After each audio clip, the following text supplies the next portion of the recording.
This is the Bears Barroom Radio Network. The following program is recorded live and intended for all audiences. Radio is scripted now. We just come up with it. We don't use computers. We don't rehearse.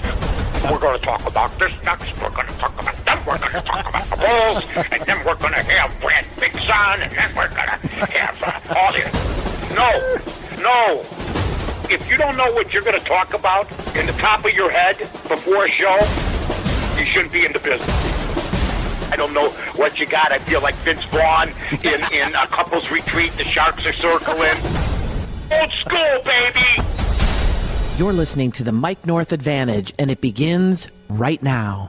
That's right. The Mike North Advantage starts right now. I am Aldo Gandia, Mike's wingman, and welcome to the Monday night edition of The Advantage. And that means Mike has a very special guest who is here to talk Cubs, White Sox, Chicago Bears, sports betting, and who knows what else.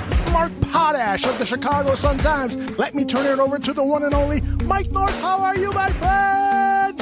I'm good, Aldo, and I appreciate it, buddy. Yeah, we're going to be talking about all the stuff that's going on. We have a lot of stuff to cover, but first, before we do that, I just want to say I've known this guy for a while. He's been in the media for a long time. We're going to go over a little bit of his career, where he's from. The thing I love about him is when he's on Twitter, he cracks off some good jokes, and plus he's a neighborhood guy like I am. He remembers some of the old haunts. So pleased to have on from the Chicago Sun-Times, my buddy Mark Potash. What's up, Mark? Hey, Mike. How you doing? I'm doing good. Look, everybody's been reading you for a long time, but really you're a mystery man. Not many people know where you're from, where you went to school. It's more private-like. A lot of people know where a lot of the other writers or personalities went. So just catch everybody. What neighborhood you're from? Where'd you grow up? Because you sure know a lot about, especially the north side of Chicago. Well, Mike, the only time I've ever really been a personality in this town was at the Bolorama when I stood next to Johnny Petraglia for the introductions. It was, like I said today, it was a career highlight. So I guess I am low-key. I'm a sports writer, so I love the anonymity of it, although there's not as much today with social media, but that's kind of the way I prefer it. So that's all good. I am a native South Sider. I grew up in my early years near Pill Hill, 89th and Constance. I think I was born the year Dick Butkus was a senior at CBS, and I was about a half mile away. Obviously didn't see any of those games, but grew up also on the north side. I moved to Lincolnwood in the 60s and went to Niles West. And so and that always comes into play when people ask, are you a Cubs fan or a Sox fan? And I have to admit, I never grew up knowing that you could be one. It had to be one or the other. I was born on the south side. My first games were at Comiskey Park, but we always got WGN, and I remember the first color TV we ever got. That dates me in the mid-'60s watching the Cubs. So I have always been a fan of both teams, and whenever that comes up, I'm just mystified by people who insist that you can only be one or the other. So that's kind of the genesis of my north side, south side Chicago background. Yeah, Lincolnwood, and you know about the restaurants. I used to work at a place called Ridge Bowl. That's where they originally had televised bowling back. Originally, the first televised bowling match was out of Fates Neeson Bowl on Ridge and Peterson. Across the street was a place called Town and Country. Then right down the street, you have the Heart of Chicago Motel. It was like Nirvana for a guy in his 20s. You know what I mean? It was just a lot of fun growing up in the neighborhood. You grew up in Lincolnwood, not far probably from the Bryn Mawr Country Club. Those areas over there. So that's never been to the Heart of Chicago Motel, Mike. You may have never got there, but did have many fond memories of Town and Country. It's where I remember seeing the newspaper in the newspaper boxes there that the White Sox acquired Dick Allen. That was that kind of thing. So those are the good old days. Yeah, they were. I got to ask you, and you know what? What was funny today is we're talking about great sports comebacks, and Tiger Woods, of course. I never thought he was going to do what he did. That's what greatness does. And that's what makes sports great. But, we brought up, and then Sylvie on ESPN 1000 brought up a question, what's some of the greatest comebacks that you've ever seen that would equate to this? I brought up Ali, from the time he was 25 to 30, he couldn't even box. And then I brought up Johnny Petraglia, who after winning a PBA title in 1966, goes to Vietnam, and Long Binh Chung. He wasn't like, Joe Louis on the glad-handing tour.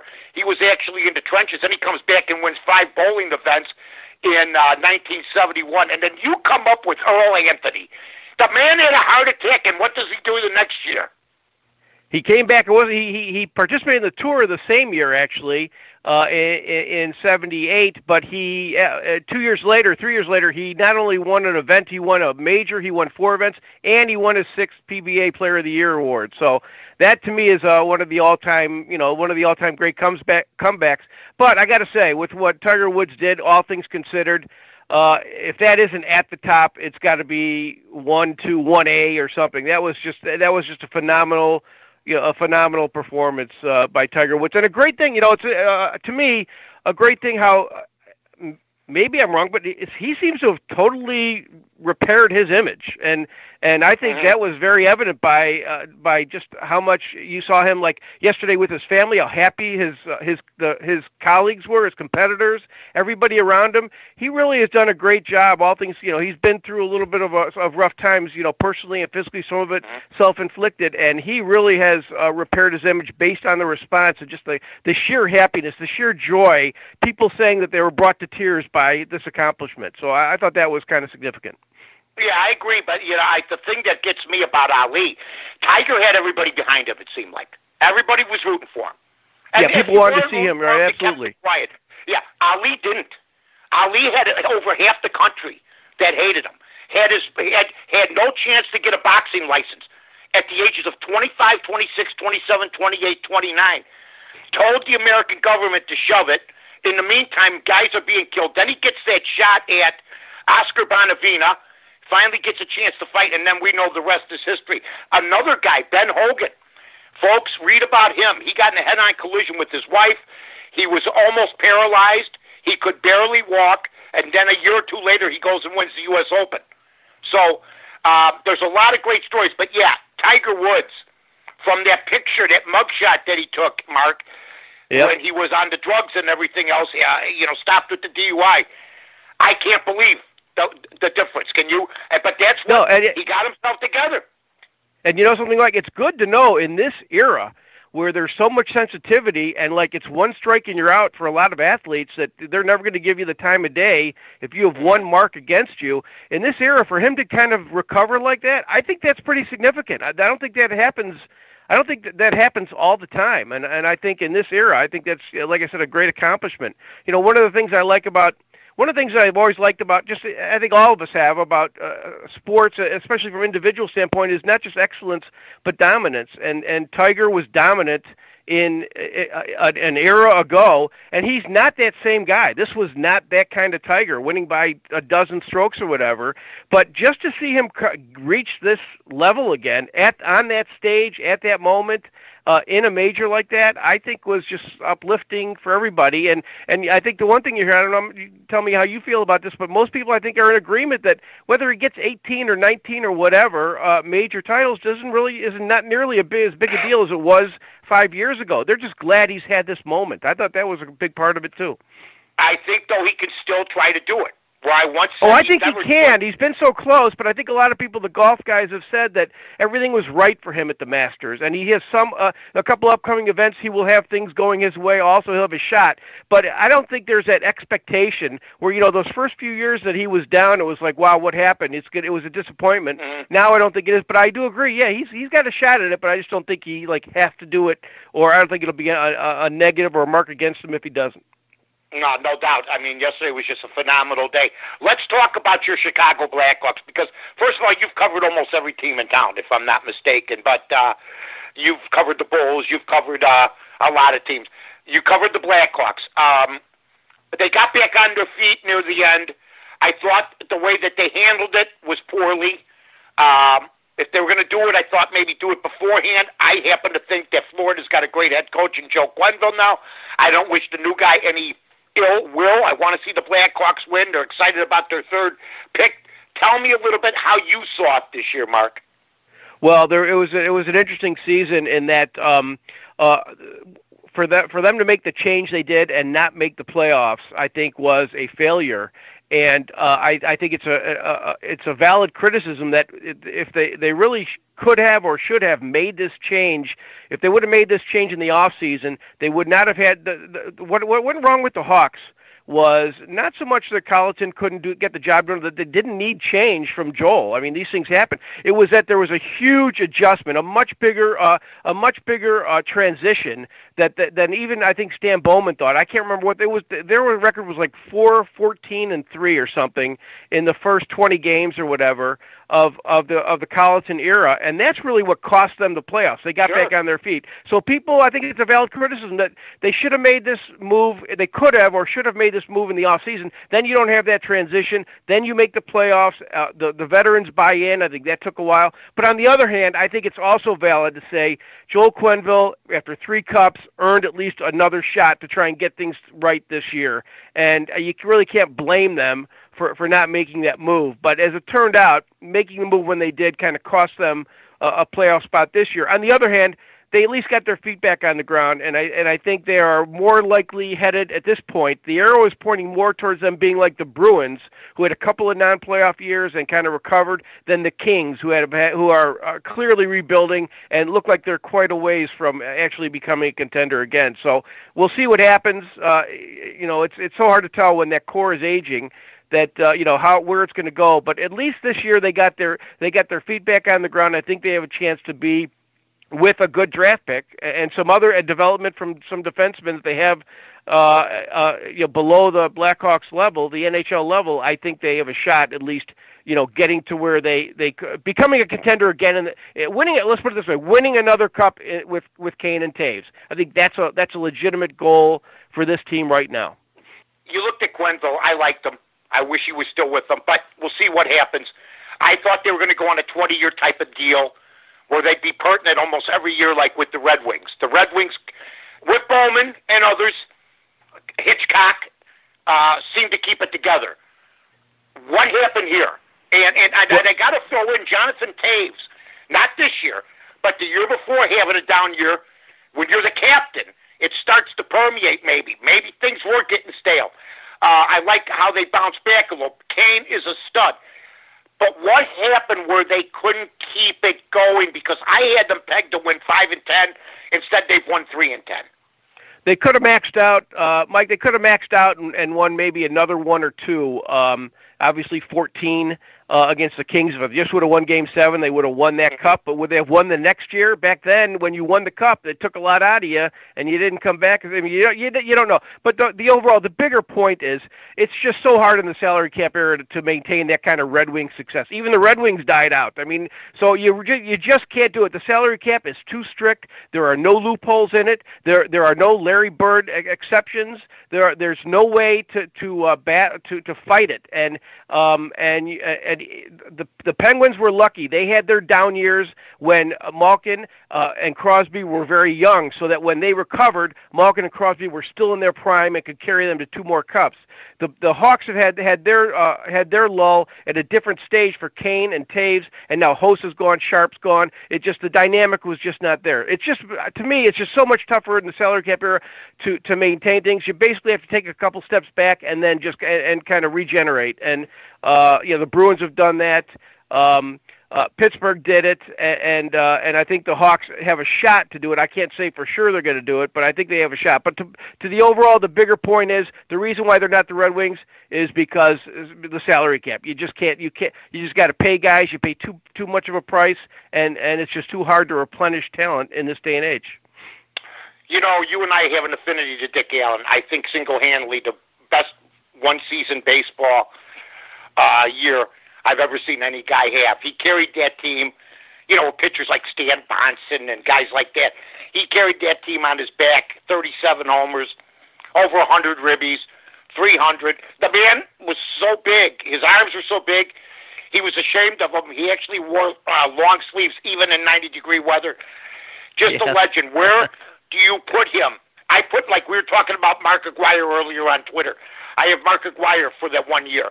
Richie Allen for the 1 year with the Sox in 72. Aguirre in 79. Give me a couple other guys that may stand up, but I got those 2 guys, as basically one-hit wonders when it comes to excellence in Chicago sports? Well, it's hard to tell for guys. I mean, obviously there have been guys who had huge years who played a long time, but for guys who played a short span in Chicago, it's harder to top Dick Allen, not only because of what he produced that year. You know, I can't go so far as to say he like saved baseball on the South Side, but he rejuvenated that team. Remember how down they were before he got there, Sure. and Bill Melton was a big part of that too. But before he got there, they were you know, there was talk that they weren't going to last very long in Chicago, and Dick Allen kind of solidified them again and rejuvenated baseball on the South Side. So, I mean, he would be my number one for just having a single season effect on a team, just because of that. It was there was that intangible effect as well. But and of course, I got to say, I mean, I was 13 at the time. I mean, when you're 13, you see the game a lot differently. Those guys are larger than life, so that kind of affects your viewpoint of it as well. If I had told you after Reinsdorf probably had one of the greatest free agent pickups in the history of free agents in Carlton Fisk, when you saw him rebuilding that stadium, and when they won, I know they won in 2005, but since 1981 they have won World Series. If I would tell you in 1981 that this guy who came into town along with Eddie Einhorn and swept in and was very controversial would only win one, wouldn't you be stunned? Absolutely, because it looked like at the time that finally these were the right guys. I mean, Eddie Einhorn was a really good baseball executive who was kind of, you know, he was the big TV guy. He was the big media guy. I mean, he was like the right guy at the right time. This is when all this stuff was taking off, and the right guy to take advantage of this and put the Sox in a position where they wouldn't always be like in the Bill Veeck era, always, you know, begging for money and stuff like that. And Reinsdorf too. It looked like, you know, it just looked like a good pairing. But I mean, you're seeing the same thing with both of Reinsdorf's team. I mean, he's such a sentimental, loyal guy that literally to a fault, that it's hurt both his teams by him being so loyal to the people in charge. And so things just takes longer for change, and that's the reason why both his teams in the big picture are underachieving. You know what they remind me of, the Sox front office? Because they've been there forever. They can't get fired. They have lifetime jobs, whether it's the Sox or the Bulls. He runs his teams the same way. Reinsdorf's at the top. You got Kenny Williams and John Paxson. Then you got Rick Hahn, and then you got Gar Forman. But Willie, it reminds me, and I know you're a movie guy, right? The front office reminds me of the salesman in Glengarry Glen Ross. You know, Jack Lemmon is Shelley. You know, the same guys. Air Market. They just... What ideas, what new ideas could they absolutely have? I just think it's a stagnant organization right now from top to bottom. And I agree with that, but I'm telling you, it's just because it's all stems from Jerry Reinsdorf, who, you know, Jerry Reinsdorf, to his credit, is a very sentimental guy, for a businessman, for a guy who really does what he can to make a buck. He's a guy who, like, you know, he named the Bulls practice facility after his secretary, and I mean, he puts guys in he puts who was it? If anybody else did that, Ed Fanning or Gene Fanning? Who's the Fanning from Chevrolet? Let me ask you something, Mark. If anybody else named something after their secretary, there'd be questions. Well, yeah, you're right about that. You're right about that, but that still said a lot about. Hey, honey, I'm naming a facility after my secretary. Well, you'll notice the next time around he sold the rights to Advocate, so the times change. Yeah. But my point is this: Jerry Reinsdorf is a very sentimental guy and a very loyal guy who, like, he puts guys like in the media guide. You always see like a tribute to this guy and that guy. He's very loyal. He's a sentimental guy, and unfortunately the downside to that is he's very loyal. And he's ruthless, and he's a businessman. I know Jerry very well, but you know what? Also, he may be. I remember the Bears fans until Halas won in '63 saying he was out of touch. Jerry Reinsdorf looks very out of touch right now.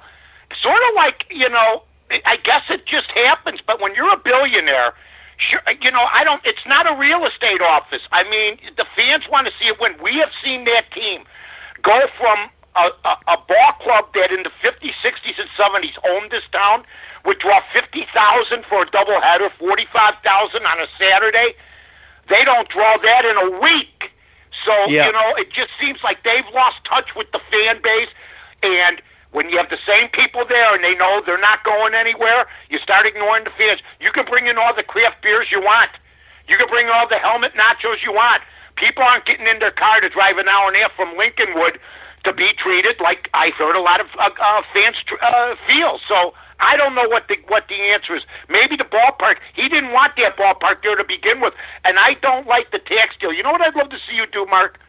I'd love to see you write a deal on the tax deal that Reinsdorf gets, because it's based on attendance.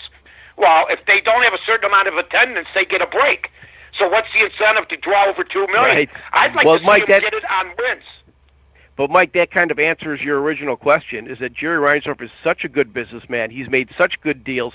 His whole career is built on, like, limited liability, where he has no risk at all, and he gets all the benefits. And my point is he's done so well in this business thing that he's not hurt by normal, what you would consider, the normal functions of a team where if you lose, it costs you money. He's like shooting fish in a barrel. He makes money no matter what, and so he doesn't have that disincentive to make changes. So the loyal part of him kind of wins out. But I do agree, with all due respect to Jerry Reinsdorf, he's brought championships to both his teams, to this town. With all due respect to him, out of touch is, I think, the perfect phrase to explain him.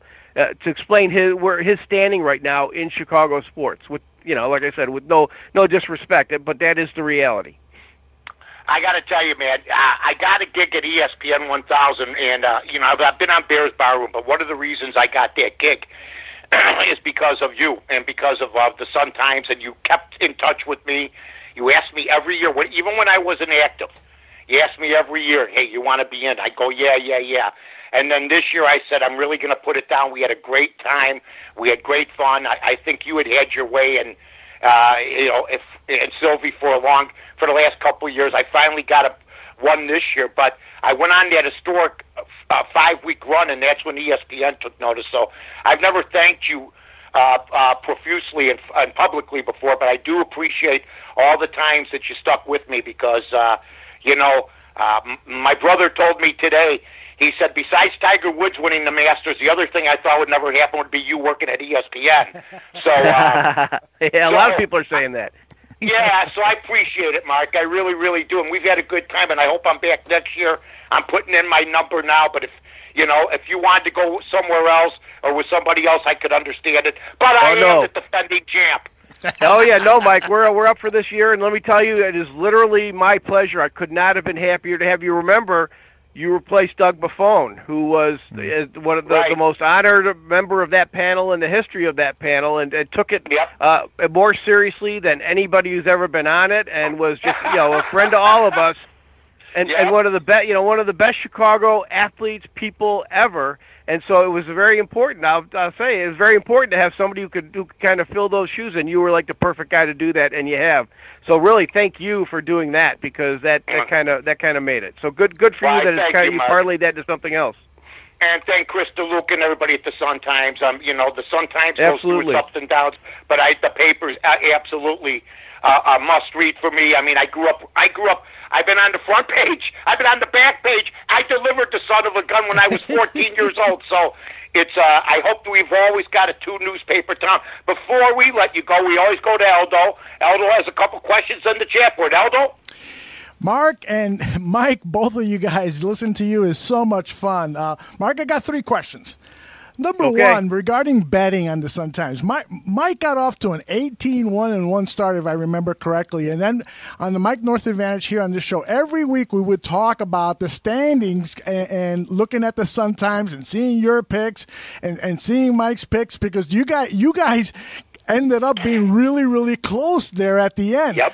Did you, Mark, look at those standings and say to yourself, man, I want to overcome this guy. I want to beat this guy.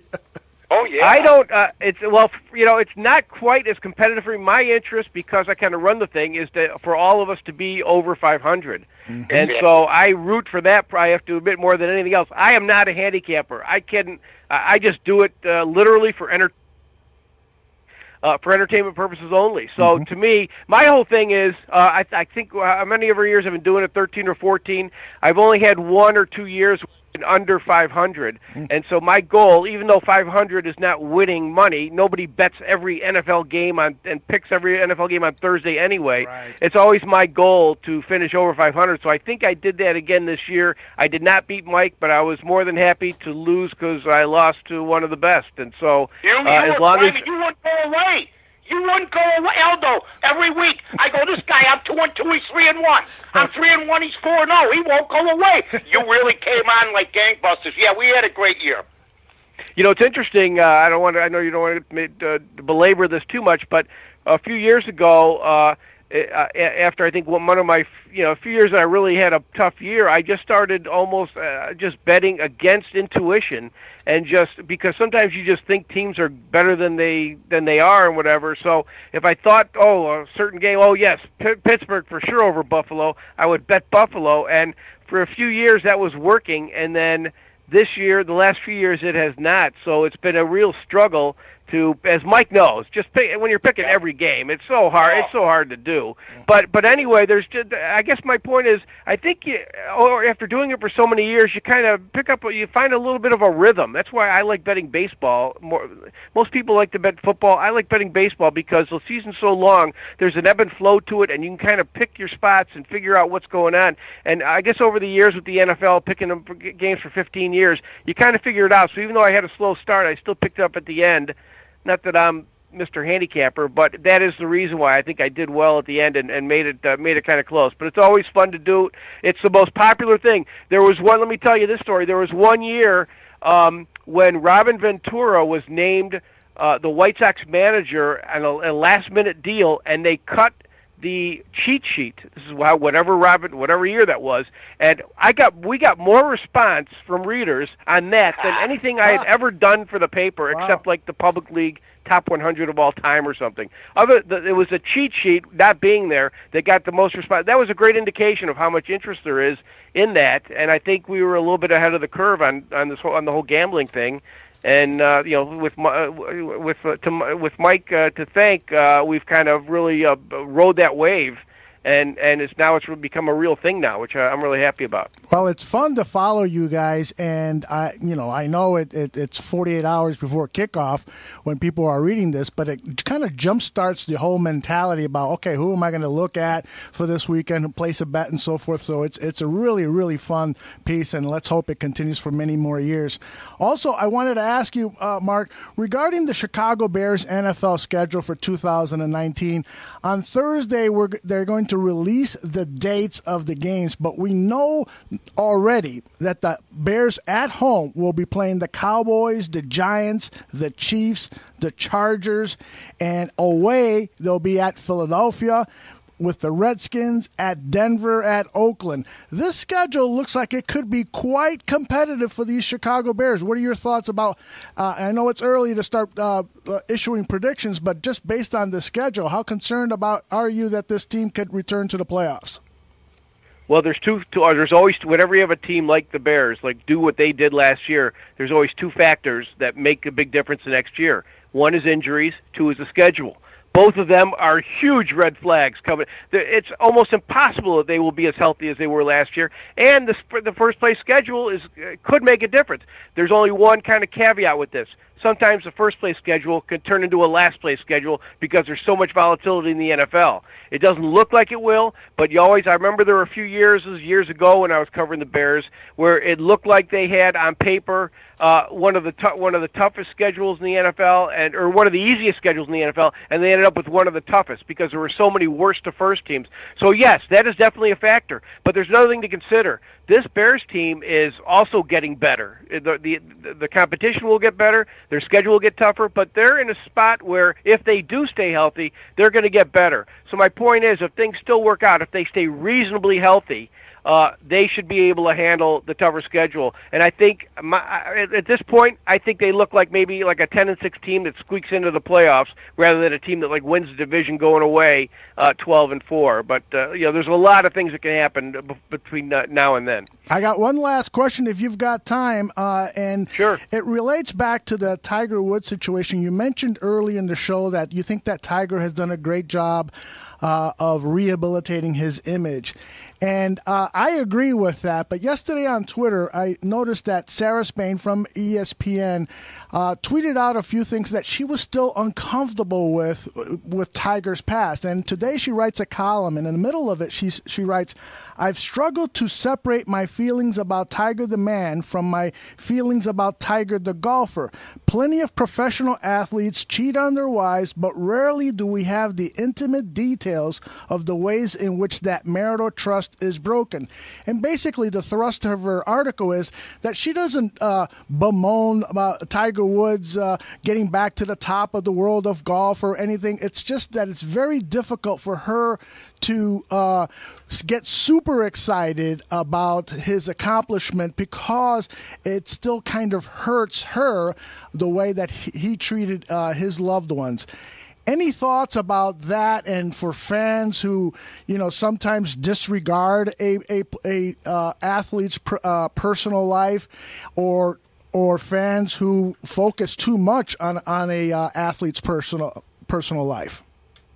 Well, I think, for one thing, Sarah Spain usually expresses herself well, and I think she did on this case too. I think that's exactly how a lot of people are somewhat conflicted about this, and that's kind of my point. Is that, like I think even she said, based on what you're telling me, that a little bit on the fence there. Which way do you go on it, and how much do you accept what he's done is a glorious moment?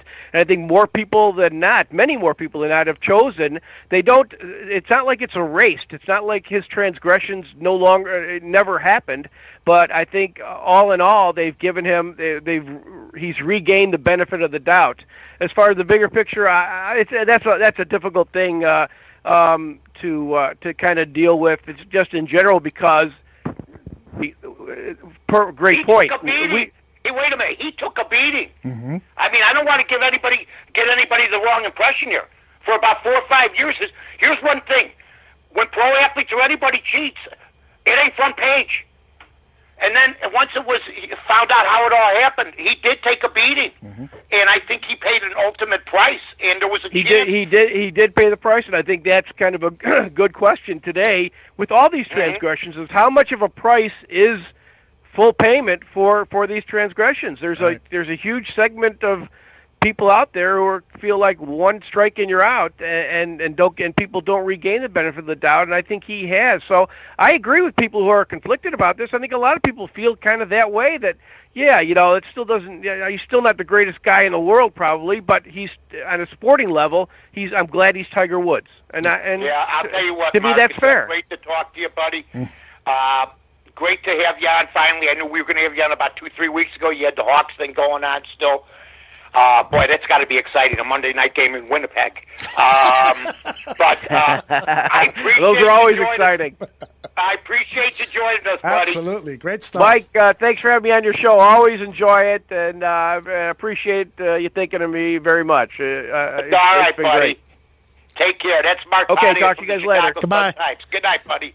That's it. That's my guy, Mark Potash. Awesome stuff. Hey, he wasn't shy. Mark's not shy, right? No, he goes. Not at all. He's not only is he a great writer, but he's always a great interview. And every time I see him on some of the sports TV shows, he always brings it. So that was a great guest, Mike. Really great guest. It's great that we're having some fun tonight on the Mike North Advantage. Yesterday I was 1-1.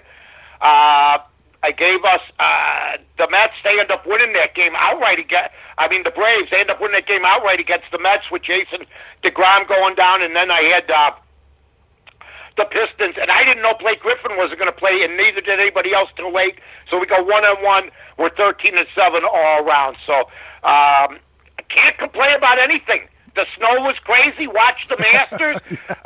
Been watching baseball, watching the NBA. Come on now. Are you kidding me, Aldo? It was a surreal day yesterday watching that riveting golf tournament, the final round of the Masters, and then looking out the window and seeing this major snowstorm hitting, and then there were other great sports going on. I wanna play a soundbite for you from Tiger Woods. This is from themasters.com. They did a hour-long interview with the media, and they're all firing questions to Tiger, and they asked him about how special this was for him, and here's what he said in part. I think that everyone out here who was here got a chance to witness something that was amazing, and just the competitive environment. I mean, everyone was playing well at the same time, and it could have gone so many different ways. Just happened to hang in there and persevere. Now, what intrigued me about that soundbite, Mike, is that he said that everyone was playing well at the same time, but when Tiger took the lead, it seemed like everybody fell apart, and that old Tiger magic of him intimidating the co-leaders went into full effect, and they let him kind of surface to the top without much competition. Am I right? And if so, isn't that kind of cool to see? Yeah, I mean, you never thought you'd see it again. The Tiger dominating aura. Mm-hmm. I mean, Molinari, who had been Mr. Perfect, collapsing. Rory, not a factor. I mean, Spieth, all these guys that were supposed to be the new Tigers.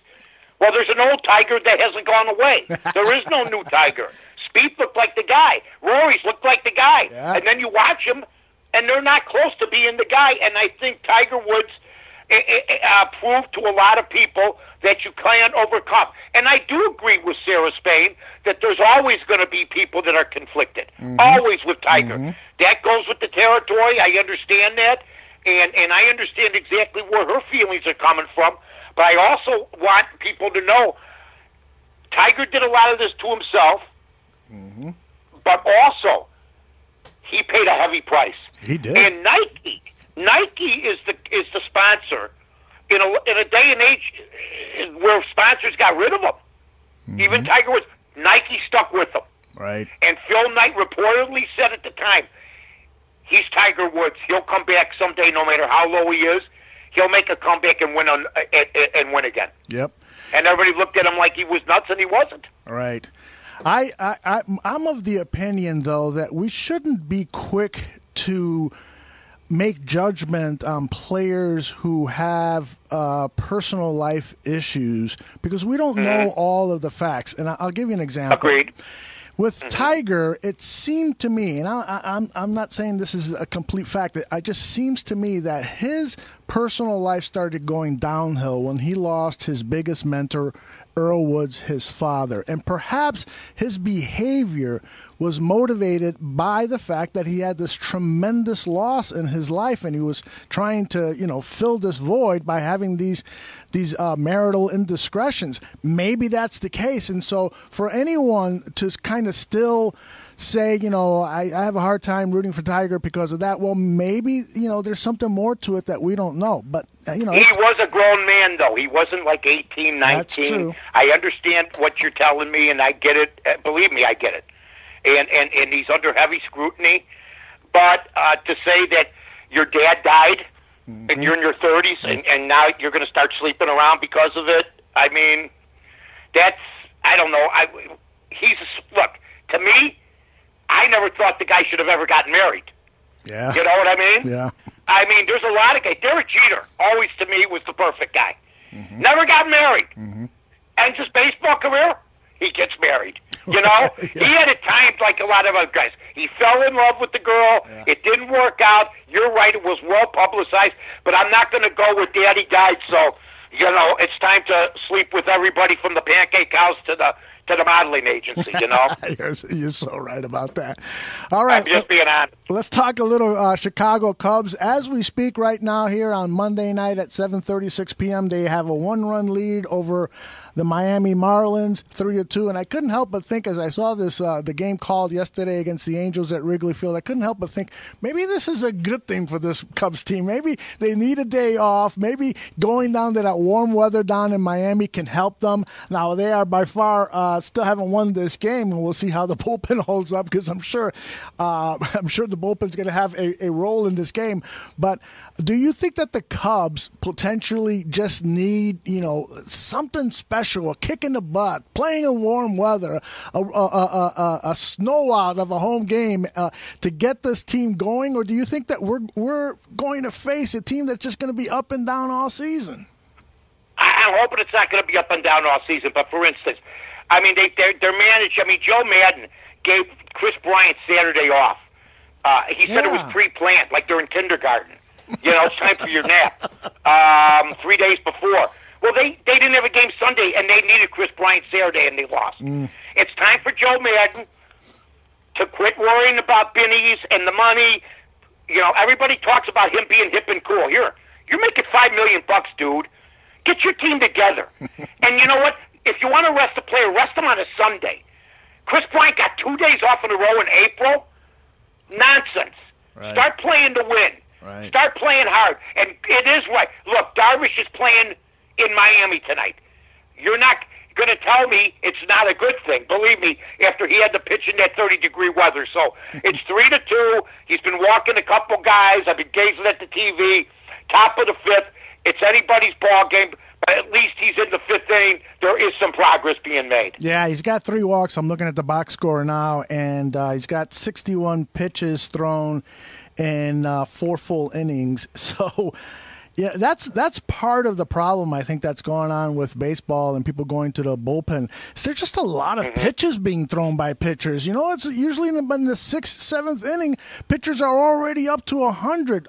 That wasn't the case back years ago. Fergie Jenkins would have 20-plus complete games, and his average pitch count, was about 100, was about 110 for a full 9-inning game. I wonder what's behind that. All of these pitches that pitchers nowadays are taking to get somebody out. Well, the fastball used to be the main pitch. Now it's the secondary pitches. Yeah. It's the curveball, the splitter. You don't see fastballs as many as you used to. And when really good pitchers throw them, it's good. When really bad pitchers throw them, I mean, how many balls you see? When I was a kid, I must have seen 10 balls pitched into the dirt. Now you see 50. Yes, I mean, exactly. the ball's always in the dirt. Yeah. Because there's guys that throw these split fingers that think they're good, and they bounce 58 feet in. They end up walking everybody. So there's a lot of guys that throw pitches in Major League Baseball that aren't really good at throwing them. Right. Believe me when I tell you this, pitching is a different deal now. There's more 3-inning specialists than 7-inning specialists, more relievers than starters. The reason you're a reliever, just like Mariano Rivera, as great as he was, is because he sucked as a starter, period. Now, we all know that part of your formula, nobody knows the secret sauce formula of Mike North, but not 2 of the ingredients, my friend. That's right. But what we do know is that you don't bet every game. You take this very, very smartly. Now, I've also noticed that you really haven't bet on the Cubs to win or lose a game yet this season. Do you think that the Cubs are a bad bet right now at this point of the season? Yeah, I think the Cubs are a bad bet because you don't know what they're going to do, and the method seems to be that, they win some categories, they lose some categories. The White Sox are a horrible bet. Even, I didn't do nothing with them the last day or two because, they looked so bad the previous week. Right. They are a bad bet, and the method hasn't named them lately. That's just the way that goes. And as we speak, the White Sox are down at home against Kansas City in the middle of the second, already giving up 3 runs to the Royals, so they're down 3-0. We're rebuilding.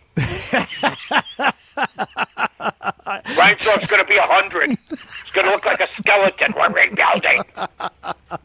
Well, it was interesting what Mark was saying about Reinsdorf. He has a lot of praise for Reinsdorf, the businessman, but then you expertly brought up that Reinsdorf has this tax deal that is proves to be kind of a disincentive to make moves to build a winning team because it's not, it's not to his advantage to make these moves. That's a really good point. Let me tell you a little story. He's got this tax deal. Right. And nobody wants to write about it. He's got this deal that if he draws like under 1 something, 1.6, or whatever, he gets a deal on the rent. Right. He gets a deal. I'm going to tell you this right now. I went to Sox games before Reinsdorf owned it, and I've gone to Sox games after. They treat their general fan, in my opinion, like horse shit. Period. And that's my opinion, because I mean, I know the guy. And there's been times he treated me. I mean, we went to a game. It took us an hour and a half to get there. Then they send you to a lot 2 blocks away. They make things hard for everybody. And to me, it shouldn't be based on attendance, but that's how he structured it. He was smart. It should be based on 90 wins. You don't get a deal. Right. Or I'll even go one better. You don't get a deal unless you're 500 or better. There you go. But and somebody should take a look at that, rip that sucker up. But he's so powerful now. He's got it set, and it really robs us. It does. It does. I feel bad for White Sox fan. I'm a casual White Sox fan now. And they're horrible. Yeah, and I'm going out to a game. Joey Two Scoops and I are going out to a And White their front Sox. office is about as inefficient as it could be. That is the They truth. are. That is unfortunately appears to be true. But some of these young players, I'm reading reports, are doing well in the minors. I know you're going to make fun Aldo, of I'm 66 years old. I want to see a World Series. My mother's 90, going to be 90. I don't want to hear about it. Hey, you know what? We got a good law firm. We got 3 interns, and in 3 years are going to be really good lawyers. Give me a break. And was I right about the Glenn Ross comparison? Oh, absolutely. They got the same guys. They got Shelley. Kenny Williams is Jack Lemmon. Yes. Rick Hahn is Alan Arkin. You know? Yeah. Reinsdorf is Ed Harris. My God. It's ridiculous. We need to do a parody on that scene where Alec Baldwin does the classic, coffee is That for would be closers. me. Yes, you would play Alec Baldwin, and then Jack Lemmon and all these other guys are members of the White Sox upper management team, and you just go in there and you do They're just so bad. We have to do that. And you know what? And even Mark, everybody's very careful. With all due respect. Hey, Jerry, you suck as an owner. With all due respect. What else did you do Sunday on Masters Day? After you saw the golf tournament, you tuned in to watch the two. I bet the under in the Celtics game. I won that one. Nice. Man, I'll tell you what, the unders have come in almost every single game. And I said that people would watch the NBA players now play defense at the big money, and the ringer is on the line, and that's what we're seeing. There have been 6-7 games under out of the 8. That is amazing. Yeah. Defense is back. back. Where's all the 130, 125 games? Yeah. It's changed. I mean, now they're playing defense. They let each other. I mean, we saw Dwayne Wade his last game get a triple-double. They let these guys let each other score. They manipulate the game. But then when they want to play D, they're as good as anybody in the business. Hey, I noticed that you tweeted out that Jackie Robinson, the famous baseball player who broke the color barrier in Major League Baseball, struck out only 291 times in 10 seasons. That's pretty awesome. Struck out 29 times a season. That is wild. Joe DiMaggio would strike out like 17 or 18 times. Look at Joe DiMaggio. I'll kill sometime. Okay. Look up Joe DiMaggio and look out the amount of times he struck out. Look up his stats. Okay, I'm doing that now. I think one year he struck out hard. Nellie Fox never used to strike out. You know, when players used to strike out, there'd be a groan. Now it's like, okay. Very true. Okay, I'm calling up Joe DiMaggio's stats here on baseballreference.com. Joe DiMaggio, man, he never struck out. Let's see. I mean, these guys were like Hawkeyes. You got Bob Keller throwing 104 miles an hour, and you don't strike out against them? Pretty impressive. And these guys now, they strike out. They think the fastball's coming. That's why the curve works. You think it's a good disguised pitch. Right. All right, over his career, DiMaggio struck out 369 times. He had in how many years? Let's see. 10. I think 9 or 10. 13 years. Oh. How about that? Yeah, that's pretty amazing. Guys never strike out, man. Yeah, one season he struck now out. They come up, they all want to hit the home run and be on Sports Center. Yeah. Dimaggio, and I never saw him play, but everything that I read and saw in highlights and so forth, very disciplined ball player. Yep. You don't see a lot of those guys in the majors nowadays. One guy who played for the White Sox who I thought was a very disciplined player was Frank Thomas. Frank Thomas was unbelievable. A hitter. He could have probably hit a lot more home runs, but despite the fact that he was just so big and could easily power the ball out more often, his approach to batting was about getting on base, hitting the ball squarely, being patient, and so forth. He should get a lot more credit as a hitter than he gets. Yeah, he was great. Frank was a great hitter. He wasn't a great all-around baseball player, but he was a hitter. That's what he was. He was a professional hitter. As good a right-handed hitter as you'll ever want to see. He was up there. He put up some big numbers. Then he got his legs starting to go on him a little bit, stuff like that. He had some issues with Kenny Williams and the hierarchy. Gee, what a surprise that is. I remember he left the All-Star game. And on Jackie Robinson Day, he famously once said, I don't know all that much about Jackie Robinson, so he doesn't mean that much to me. Let me paraphrase. So it's very apropos that he's brought up today, because at one time he was asked a question, and he gave absolutely the dumbest answer you could ever give. Yeah. Hey, Mike, who are your favorite ball players of all time? Dick Allen. Dick Allen. I love Dick Allen. I love Nellie Fox. I love Bill Melton. I like Glenn Beckert from the Cubs. Oh, yeah. I loved Pete Rose. Loved Pete Rose. I liked those. It was a small group. I was more into the whole team thing. Right. White Sox, Cubs, but those were my guys. I mean, growing up, I love Bill Buckner. I thought Bill Buckner was a great player. Talk about a guy that played hurt. He played hurt every day. Oh my God! I never seen a guy hobble like that and play the outfield and stuff. It was unbelievable. Yeah. So I loved him. I loved Mark Grace. I liked the way that he played. Never wore the long sleeves. Never wore batting gloves. My kind of player. So yeah, those guys were all great. Ernie Banks. Come on. If you didn't like Ernie, you're not from Chicago, and you didn't grow up in the 50s or 60s. Come on. He was the whole show. What do you think about the modern-day players? Guys like, for instance, Mike Trout. I think he's making like $35 million a year now. He signed this incredible... He deserves it, man. Yeah, he's good. So despite the fact that this guy could walk into a crowded mall and almost nobody would recognize him, you think he deserves that just because of his playing abilities? He's a great player, Aldo. Yeah, he is. He's a great player. If you're going to pay these guys that kind of money, he's a great player.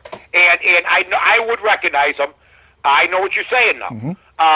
But you know what? That's the kind of guy. He doesn't want to. He's not a flashy guy. He loves playing the game. He plays anytime, every time. They put him in the lineup every day. He's got a groin issue right now, but he's supposed to be playing against Texas. So yeah, he's the class of the league right now by far. Yeah, I agree with you. I just wonder if, a guy that makes that kind of money, should he not have a bigger Q presence, as they say in the TV business? I think the TV Q. You're PRing me. Don't PR him. He doesn't want to be. You know what gives you a PR? Here's the thing that his problem is, playoffs. Yeah. He can't get into the playoffs. Yeah. Yep. His teams haven't been good enough, and he signs this long deal, so I'm sure they gave him some assurances. I look at him. He's got to get in the playoffs. That's why Ron Santo was never considered as good as Brooks Robinson. Because Brooks Robinson, you'd watch him, and the whole nation would watch him, every October in the World Series. Yeah. But not every October, but plenty, and he had some great, great games. All right, Mike, I think we're going to pull the plug on our show for today. Sounds great, baby! Great interview with Mark Potash. Let me tell our listeners that the Mike North Advantage can be found on your podcast stream. If you get your podcasts and music from iTunes, all you got to do is type in Bears Barroom Radio Network, and guess what will pop up? The Mike North Advantage Show. He does shows here at the Bears Barroom on Sunday mornings where he gives you a couple of games to bet on, and on Monday nights he always has a very special guest for us. In the past, we've had Hawk Harrelson. We've had, who else have we had, Mike? We've had Jimbo Colbert, we had Hawk Harrelson, yes. Chris Sorge, Jesse Rogers, Mark. We've had a ton of good, Andy Furman. I can't name them all. Every week we got a good one. We always have a good one, and Mike does a sensational job of entertaining us. Mike North, say goodbye to your fans. So long, everybody. Take care, Aldo.